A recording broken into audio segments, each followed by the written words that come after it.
Lucy lay there on the trauma stretcher, fighting to stay conscious, her body struggling against the internal bleeding. The words on her phone screen felt like a slap to the face. "Stop being dramatic, Lucy. You're killing the vibe." It was her family, too, busy at a concert to care that their daughter was literally dying. As she was wheeled into surgery, she couldn't help but think about how they had blocked her number, choosing their night out over her life. Alone with only a nurse by her side, Lucy whispered, "If you were bleeding out and your parents blocked you, would you ever speak to them again?"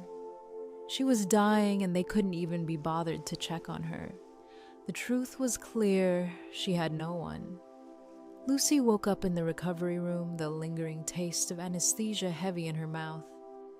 She blinked the haze of sleep, giving way to sharp clarity. She didn't cry, not a single tear, not because she wasn't in pain, she was, but because something had shifted deep within her. She didn't ask about her parents, about whether they had called to check on her. It was obvious they hadn't. They never did. She didn't need confirmation. The silence told her everything she needed to know. She asked for her phone, and when the nurse placed it in her trembling hand, Lucy's first instinct wasn't to call someone for comfort. It was to look at her bank account. As her fingers fumbled to open the app, the reality of her situation hit her like a punch to the gut. There it was, staring back at her, a transfer labeled "Family Support" for $3,500. The money felt like an insult. She had just survived a life-threatening ordeal, and the very family who had abandoned her were still expecting her to be the one to take care of their needs. The money wasn't a lifeline, it was a demand, a silent, insidious reminder of her role. She wasn't loved. She was simply a resource, someone they could count on for their luxuries. Lucy didn't think. She just acted. The phone still heavy in her hand, she tapped the cancel button without hesitation. The transfer was canceled, then she moved on to the next item. Her mother's health insurance, the one she had been paying for months to ensure her mother's comfort and security cancel. The lease payment for Jessica's luxury SUV, the one that her sister, who never seemed to work a day in her life, drove around while Lucy struggled to make ends meet. Cancel. The country club membership fees she had been covering since her father retired. Cancel. There was no guilt, no second guessing. She wasn't even angry. It was surgical, methodical. She had been the one paying the price for their false sense of security, for their inability to handle their own lives. For years, Lucy had allowed herself to be bled dry, silently, resenting them all while trying to justify her sacrifices. Maybe if she gave them enough, if she helped them out of their financial troubles, they would see her for who she truly was, someone worthy of love. But now, lying in a hospital bed, her body still fragile from the trauma, something snapped. She felt as though she were a surgeon cutting out a tumor. No remorse, just the clear knowledge that it had to be done. 3 days later, she was back in her quiet apartment. The twins were asleep in their rooms, safe with a nanny she had paid triple to hire because apparently her family couldn't be bothered to help with the kids. But even in the solitude of her apartment, something gnawed at her, something bigger than the physical pain of her recovery.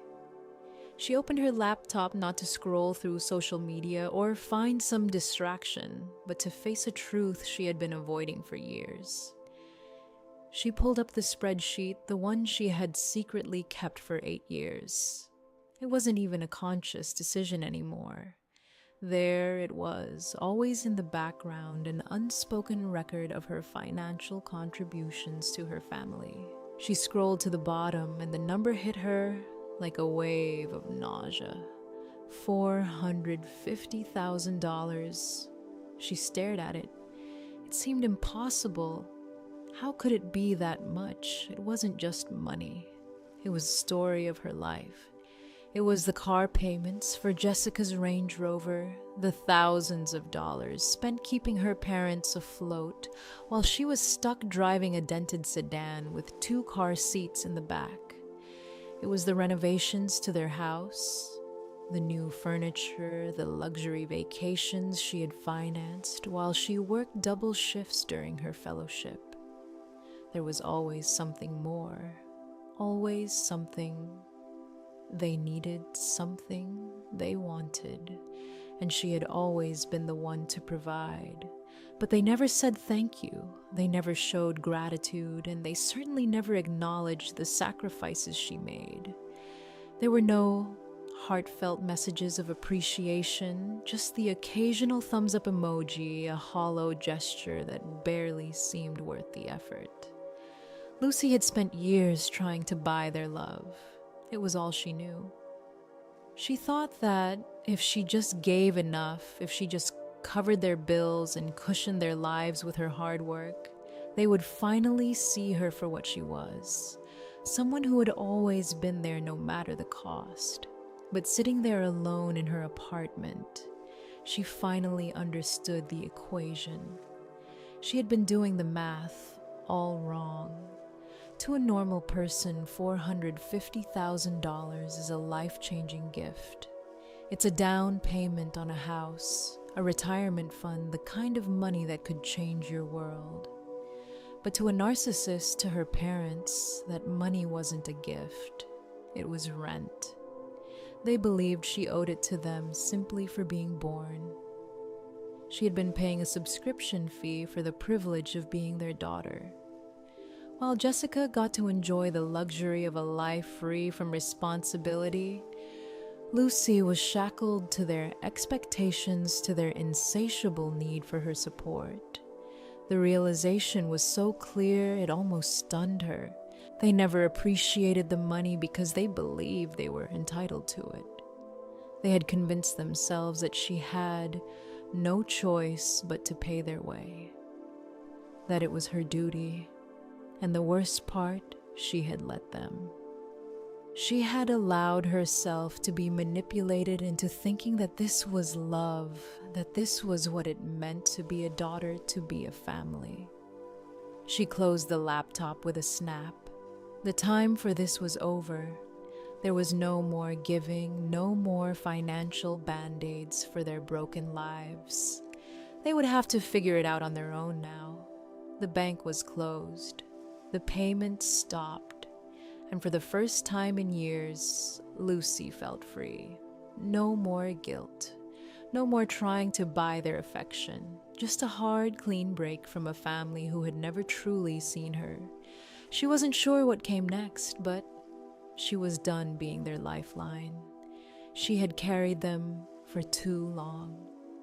Now it was time to carry herself. Lucy stared at the screen, her eyes locked on the number, $450,000. She blinked, trying to make sense of it. It wasn't real, not in any meaningful way. It was just a number 6 digits that seemed to stretch on forever, but to her, it felt like a weight pressing down on her chest. The feeling of nausea that washed over her was almost overwhelming. How could this be? $450,000. That was a house. That was a future, a retirement, a life that she had given up for them, for a family that never once acknowledged the sacrifice. She scrolled down the list, each line item a cruel reminder of how much she had contributed, how much she had given. There was the $60,000 for her mother's renovations, luxury upgrades to a house that wasn't even hers. There were the payments for Jessica's Range Rover, for the countless vacations they'd taken, while Lucy stayed behind, stuck in a job she hated, struggling to make ends meet. There were the country club dues she had paid out of her own pocket so that her parents could live the life they believed they were entitled to. The guilt that came with each payment, the quiet resignation that she was the one who had to make it all work, began to flood her. She had spent years justifying it, telling herself it was for the family. But now, in the quiet of her apartment, the weight of it all felt unbearable. Lucy's fingers trembled as she scrolled further. The list was long. It always had been. But this number, this was the tipping point. How could she have spent this much money on them and still feel so empty? Her parents had never thanked her for any of it. Never. Not even once. It was as if her sacrifices were just expected, like she had no right to question it, no right to feel like she was being drained dry by a system that only took and never gave. She had convinced herself for so long that they didn't mean to hurt her, that maybe, just maybe, they didn't realize the toll it took. But as she stared at that number, that $450,000, it became clear. They knew. They knew exactly what they were doing. They had taken her support for granted, using her as their personal bank while they lived their lives with no thought to the cost. Her mother's new clothes, her father's endless rounds of golf. Jessica's Instagram perfect life, all of it had been paid for with Lucy's sweat, with her blood, and with the piece of her soul she had given up every time she transferred money without a second thought. For a moment, Lucy felt like she might break. The weight of it, the sheer unfairness, crushed her. But then something shifted. It wasn't anger. It wasn't resentment. It was clarity. She realized something she had never let herself admit before they had never seen her. Not really. Not as a person, not as their daughter. She had always been a means to an end, a tool to fund their lifestyle. They hadn't loved her. They loved what she could do for them. And now for the first time she saw it for what it was.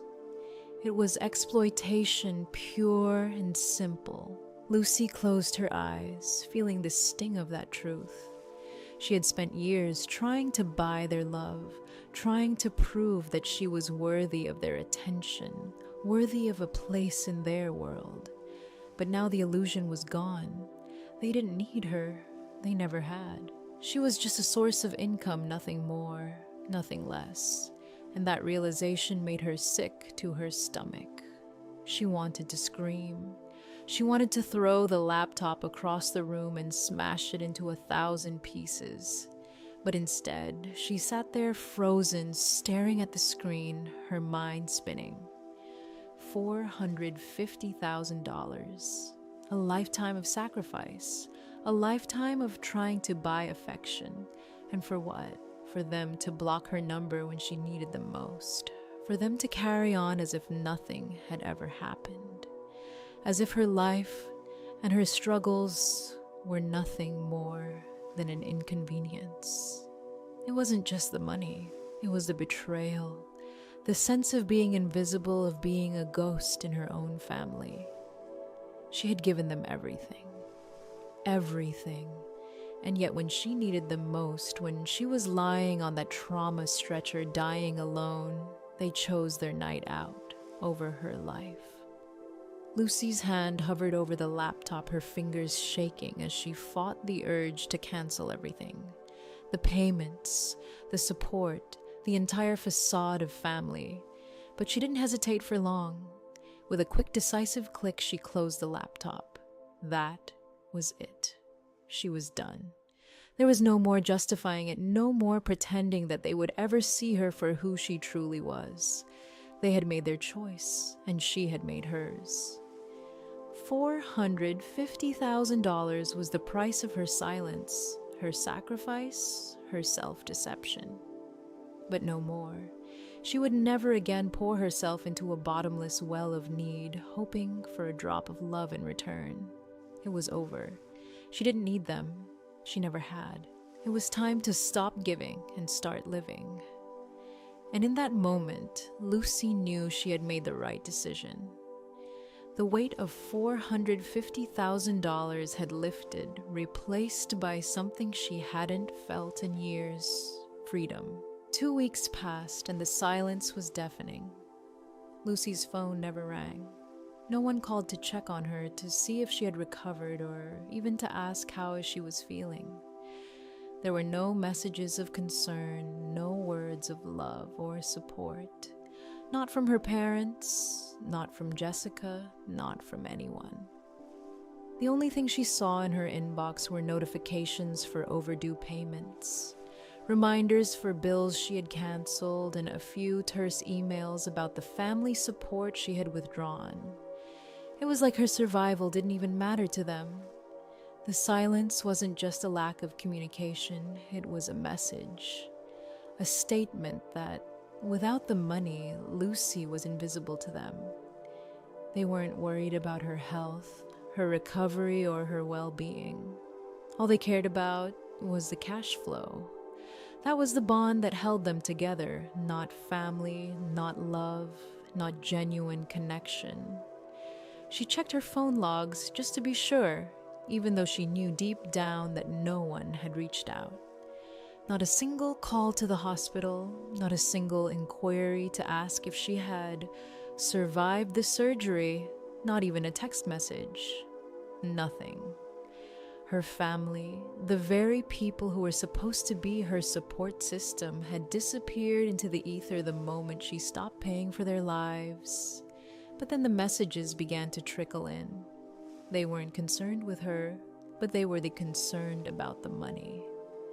It started with an email from Jessica worded like a casual check-in, but the underlying message was clear. Hey, just wanted to remind you I still need the SUV payment for this month. It's really stressing me out.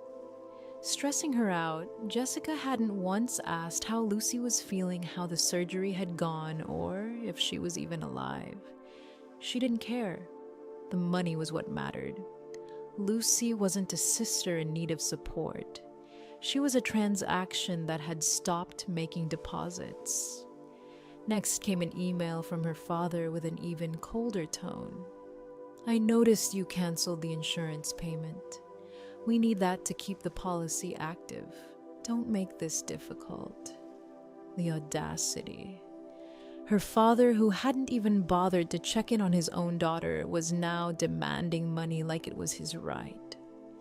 Lucy read the message again, feeling the rage bubble up inside her. It wasn't just the money. It was a sheer disregard for her humanity.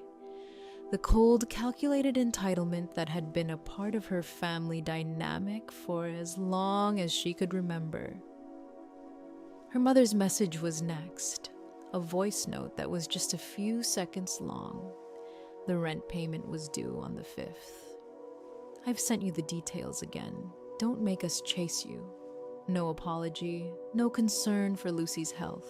Just a reminder that they were waiting for their money and they were getting impatient. The words stung, but in some sick way they also solidified what Lucy had already known: they were never really her family. They were just people who had found someone who could take care of them. Now that she had stopped, they didn't know how to react. The silence from her parents wasn't accidental. It was deliberate. They were punishing her, testing her resolve, hoping she would cave in and go crawling back to them, apologizing for ruining the vibe and for making them deal with the inconvenience of her medical emergency. But Lucy didn't bite. She stood firm, her mind clearer than ever before. She realized that her family wasn't interested in her. They were only interested in what she could provide them. And now that the money was gone, so was their interest in her.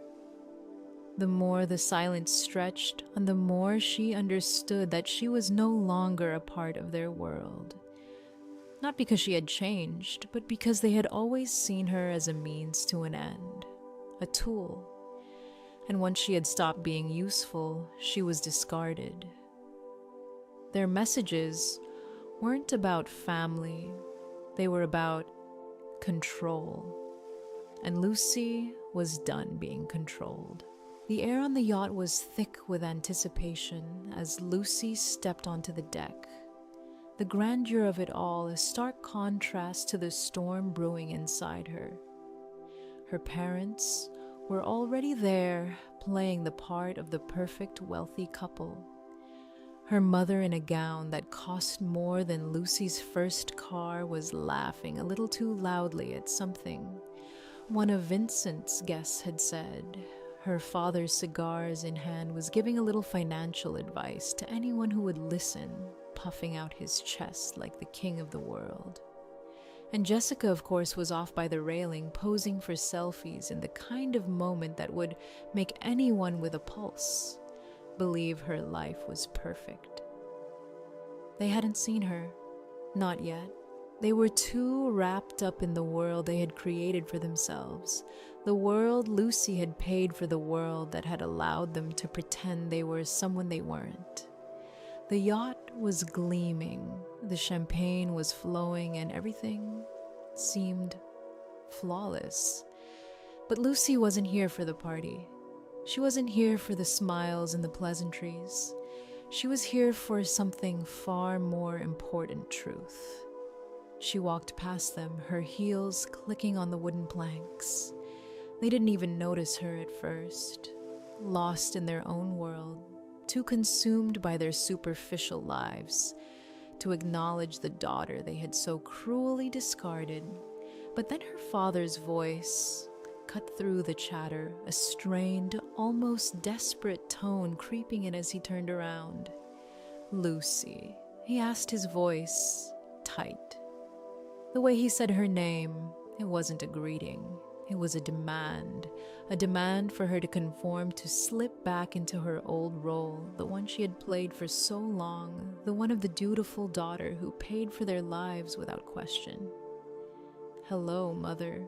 Hello, Father," Lucy said coolly, her voice calm but unwavering. They stiffened, both of them, as if they had been caught doing something wrong, which in a way they had. Lucy's eyes flicked from her mother's startled face to her father's tight, nervous expression. They hadn't expected this. They hadn't expected her to show up to confront them, to remind them of the truth they had so carefully buried beneath layers of luxury and lies.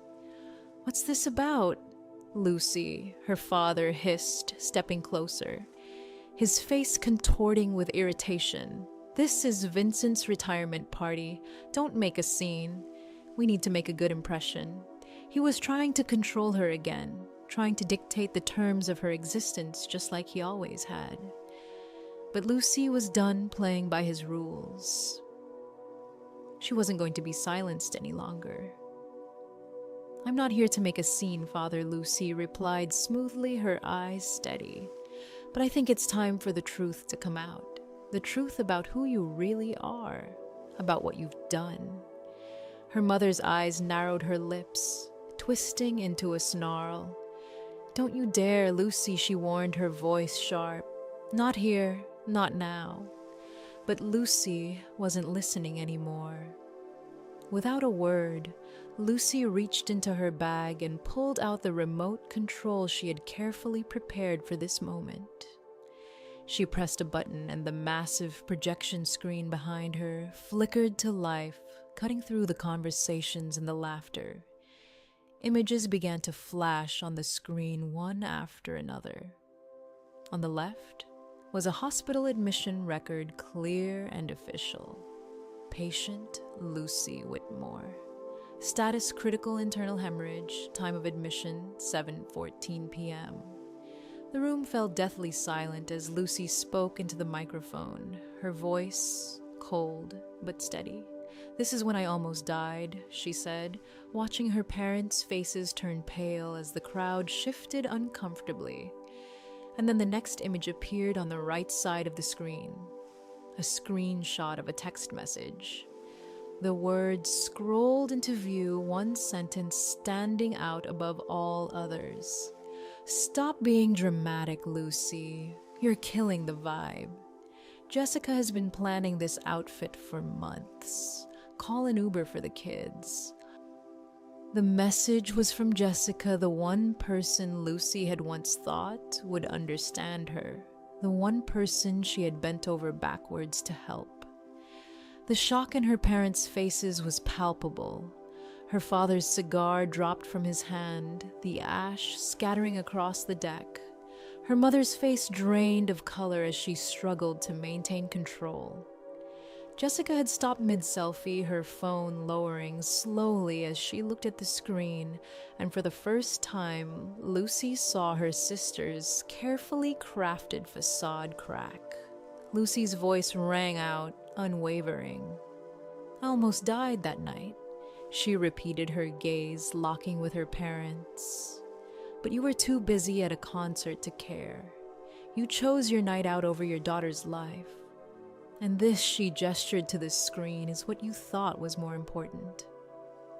There was no retreat, no apology from them. But then her mother snapped. The anger in her face twisted into something unrecognizable, a rage so raw that it seemed to consume her.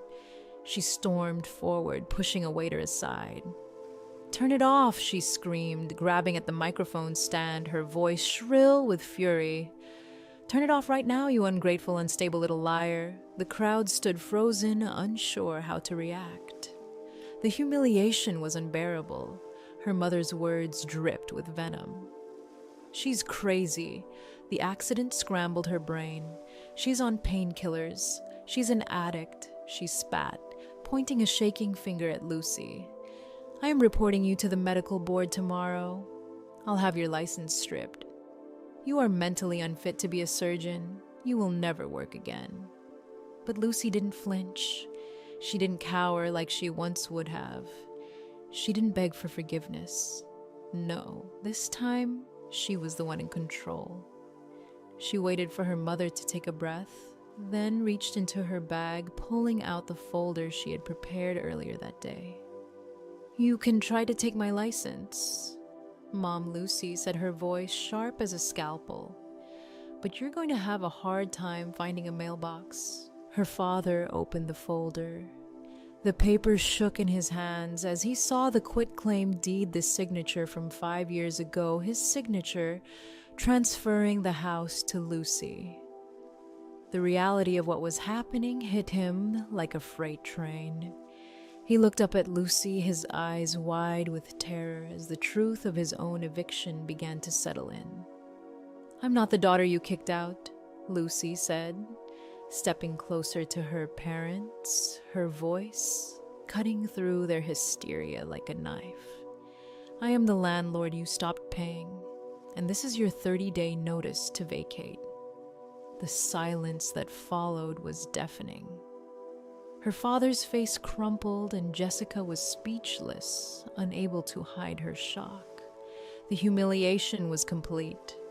Lucy had exposed them for what they truly were: manipulators, narcissists, and exploiters of the very person who had given them everything.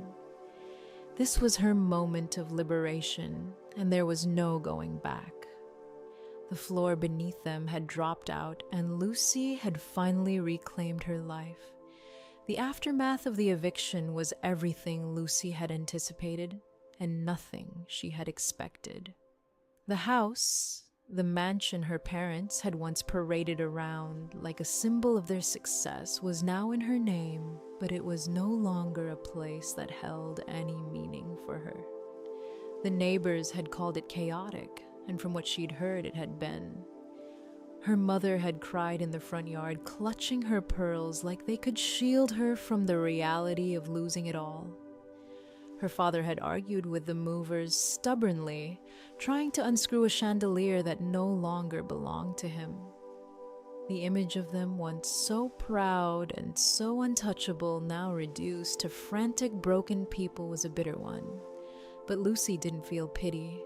She didn't even feel anger. She felt relief. In the weeks that followed, the truth settled in. Her parents had moved into a 2-bedroom condo on the edge of town. It wasn't glamorous. It wasn't impressive. It was nice enough. As her mother had once described the homes of people who were beneath her in status. But for her parents, nice enough felt like a prison sentence. They had spent so long chasing after luxury after status that they had forgotten how to appreciate the simplicity of a life well lived. And now they were paying the price for their arrogance. Jessica had to sell the Range Rover. Lucy heard through the grapevine that she had even started working a retail job. No more influencer lifestyle, no more pretending to be someone she wasn't. The illusion had crumbled and there was no soft landing for her sister. She had to face the consequences of living off Lucy's back. It didn't make Lucy happy. It didn't bring her any sense of satisfaction. But it was a necessary part of the process. It was a hard truth. They had been living in a world of their own making, and that world had now collapsed. As for Lucy, she didn't go back to the mansion. She sold it. The sale went through quickly, and the profit was enough to clear every debt she had ever carried, every burden that had been placed on her shoulders. But the real reward came in a different form. With the money from the sale, she set up a trust for her twins.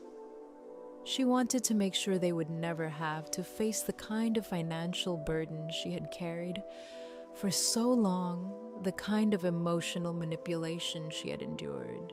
They would have a future free of that toxicity, a future where they could live without the weight of someone else's expectations.